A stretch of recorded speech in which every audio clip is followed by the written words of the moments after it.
नमस्ते एंड जय हिंद। हाल ही में बहुत दिनों के बाद मैं आपके सामने इसीलिए आया हूँ क्योंकि एक वेब सीरीज़ मैंने फिनिश की है। उस वेब सीरीज़ का नाम है ह्यूमन। इसी के बारे में आपसे बात करूँगा, मेरे एक्सपीरियंसेस शेयर करूँगा, मेरा रिव्यू दूंगा, मेरा व्यू रखूँगा। मुझे ये मूवी कैसी लगी ये बताऊँगा, या मुझे ये वेब सीरीज़ कैसी लगी ये बताऊँगा। आप बने रहिए, देखते रहिए एक्सपोजिंग स्टार विद शांतनु।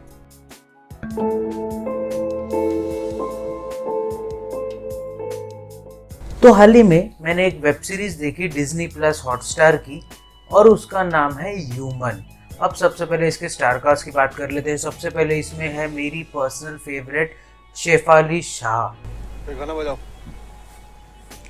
अब शेफाली शाह कोई इंट्रोडक्शन की मोहताज नहीं है यार। बहुत सालों से बॉलीवुड में काम करती आ रही है, बहुत बड़े फिल्मी बैकग्राउंड से जुड़ी हुई है, बहुत बड़े प्रोड्यूसर के साथ में इनकी शादी हुई है, बहुत अच्छी अदाकारा है, बहुत अच्छी एक्ट्रेस है, बहुत अच्छी आर्टिस्ट है।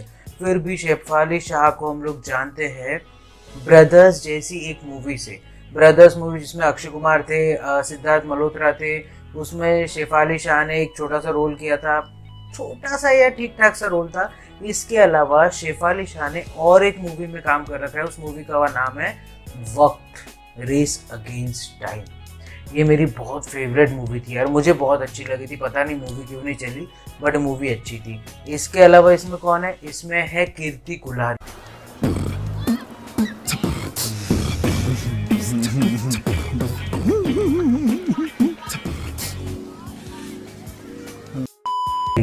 अब कीर्ति कुल्हारी भी कोई पहचान की मोहताज नहीं। इन्होंने कई सारे अच्छे अच्छे किरदार निभाए हैं अपनी छोटे से बॉलीवुड के करियर में। फिर भी कीर्ति कुल्हारी को हम लोग जानते हैं पिंक जैसी एक मास्टरपीस मूवी से। पिंक मूवी जिसमें अमिताभ बच्चन सर थे, तापसी पन्नू और कई सारी अच्छी अच्छी अदाकाराएं थी, उसमें कीर्ति कुल्हारी ने काम कर रखा है। इसके अलावा कीर्ति कुल्हारी ने और एक मूवी में काम कर रखा है, वो है उरी द सर्जिकल स्ट्राइक।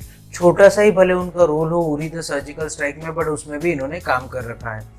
और भी कई सारे लोग हैं, राम कपूर है और भी कुछ लोग हैं, बट उनको इंक्लूड नहीं करूंगा, वीडियो बहुत लंबा ना हो जाए। तो ये तो कि स्टारकास्ट के बाद अब बात कर लेते हैं इसके प्लॉट की। ह्यूमन का प्लॉट है क्या? तो शुरुआत होती है शेफाली शाह से। शेफाली शाह जो कि एक डॉक्टर है और एक बहुत बड़ा हॉस्पिटल चलाती है। उस हॉस्पिटल को गवर्नमेंट की तरफ से अप्रूव किया जाता है नए नए ड्रग्स के ट्रायल्स के लिए। जैसे अभी कोरोना में हमको वैक्सीन लगने के पहले फर्स्ट फेज का ट्रायल, सेकेंड फेज का ट्रायल, थर्ड फेज का ट्रायल, एनिमल्स के ऊपर ट्रायल, ह्यूमन के ऊपर ट्रायल, इस तरीके के वहाँ पे ट्रायल्स भी होते रहते हैं।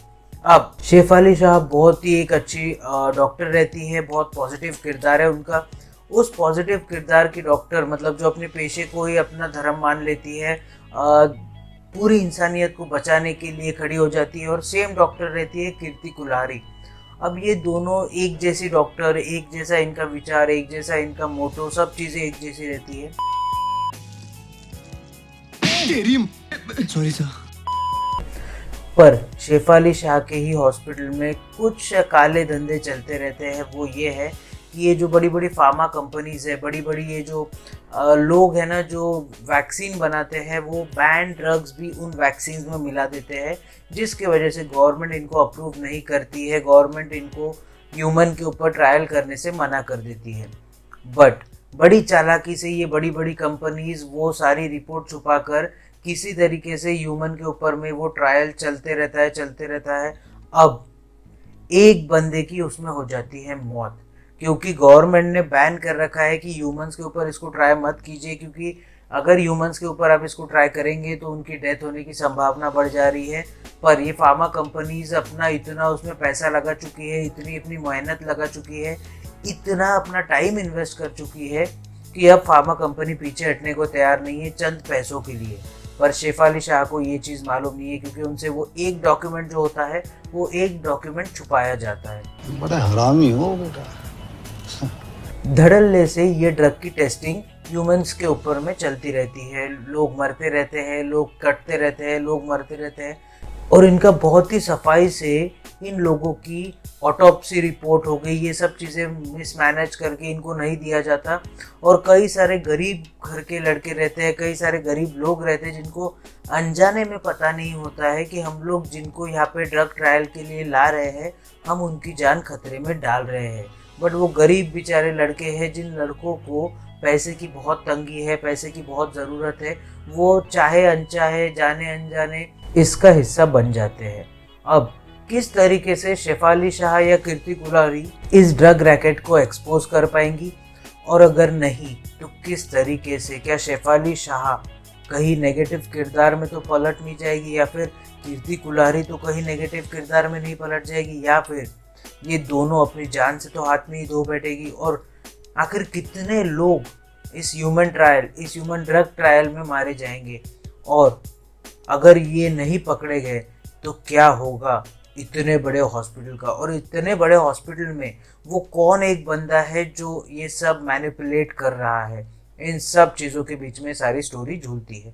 अगर शॉर्ट में समझाओ ना तो कीर्ति कुलारी और शेफाली शाह ये दोनों बहुत अच्छी डॉक्टर्स रहती है, अपने काम में एकदम माहिर, पर उनके ही नाक के नीचे एक बैन ड्रग्स का ट्रायल होते रहता है उनके हॉस्पिटल में। अब वो बैन ड्रग का जब ट्रायल होता है तब कैसे तो भी शेफाली शाह को वो पता चल जाता है और वो इसकी कड़ी से कड़ी जोड़ना शुरू करती है। अब किस तरीके से वो इस बैन ड्रग के जो माफिया है, जो ऊपर बैठे लोग हैं, उनसे टकरा पाएगी, और अगर नहीं टकरा पाई तो कहीं वो उनसे मिल तो नहीं जाएगी, और कहीं कीर्ति कुलारी उन बड़े लोगों के लिए तो काम नहीं कर रही है। इन सब चीज़ों के बीच में सारी स्टोरी झूलती है। तो ये तो होगी स्टोरी की बात। अब बात कर लेते हैं इसके एक्टिंग की। एक्टिंग मुझे कैसी लगी यार, जहाँ पे शेफाली शाह है, कीर्ति कुलारी है, राम कपूर है, तब क्या एक्टिंग की बात करें यार, क्योंकि बहुत ज़बरदस्त एक्टिंग है। एक्टिंग से मुझे कोई प्रॉब्लम नहीं है। ये तो हो गई एक्टिंग की बात। अब बात कर लेते हैं इसके स्टोरी की। स्टोरी मुझे कैसी लगी। देखो यार, क्या है ना, आपको स्टार्टिंग में बहुत स्लो लगेगी, और अगर आपको थोड़ा सा मेडिकल फील्ड का नॉलेज है ना तो शायद आप ज़्यादा अच्छे से समझ पाओगे। जैसे मैं ना कभी ये फॉलो करते रहता हूँ, अभी कोरोना के टाइम पे कई सारे गूगल पे रिसर्च किए हुए हैं तो मैं समझ गया था। बट हाँ, स्टोरी बहुत स्लो मूविंग है, मतलब पेस पकड़ने में स्टोरी को बहुत टाइम लगता है। जैसे डीजल इंजन कैसा होता है ना कि धीरे धीरे धीरे धीरे चढ़ता है और फिर एकदम रफ्तार पकड़ता है, उस तरीके की स्टोरी है। बट बहुत ख़राब नहीं है और बहुत अच्छी भी नहीं है। आप स्टोरी देख ज़रूर सकते हैं, वन टाइम वॉच ज़रूर है। स्टोरी से मैं उतना खुश नहीं हूँ जितना होना चाहिए मुझे, क्योंकि ये स्टोरी के साथ और भी बहुत अच्छी चीज़ें की जा सकती थी बट वो नहीं की गई है। तो स्टोरी से मैं all in all average type की ठीक ठाक सी स्टोरी है, वन टाइम वॉच है, बट बहुत बड़ी है। तो अगर आपकी इच्छा है तो आप देख ज़रूर सकते हैं। और आप क्या कर सकते हैं, अपने हाथों की सफाई का ज़रूर से ध्यान रखिए, बार बार अपने हाथों से अपने चेहरे को मत छुइए। इसके अलावा सोशल डिस्टेंसिंग का ध्यान ज़रूर रखिए, मतलब अपने में और अगले में कम से कम 10 से 12 फीट का अंतर रखिए। इसके अलावा भारत में बनी कोरोना वैक्सीन कई प्रक्रियाओं से गुजरने के बाद आप तक पहुंच रही है। जैसे कि आपको बताया था मैंने, फेज 1, 2, 3, 4, 5, 6 इन सब फेजेस से गुजरने के बाद ये बहुत ज़्यादा सुरक्षित वैक्सीन है। तो कोई भी बाहर की अफवाहों में ना फंसी और वैक्सीन ज़रूर लगवाइए। इसके अलावा जब भी आप अपने घर से बाहर निकले अपने चेहरे को फेस मास्क से कवर करना ना भूलिए। इससे आप खुद की भी रक्षा कर पाएंगे और औरों की भी रक्षा कर पाएंगे। इसके अलावा अगर लाइफ में कभी आपको लो फील हो, कोविड की वजह से आपकी जॉब चली गई हो, आप पे इकोनॉमिक क्राइसिस आ गए हो, या कोई भी आपको प्रॉब्लम हो, तो इसके बारे में अपने घर वालों से बात कीजिए, जानने पहचानने वालों से बात कीजिए। डिप्रेशन में मत जाइए, डिप्रेशन को मार के इंडिया से भगाइए। और अगर मेरे पास में और भी कोई टॉपिक आता है तो उसके ऊपर मैं एक वीडियो बना दूंगा। तब तक के लिए आप बने रहिए, देखते रहिए एक्सपोजिंग स्टार विद शांतनु। जय हिंद।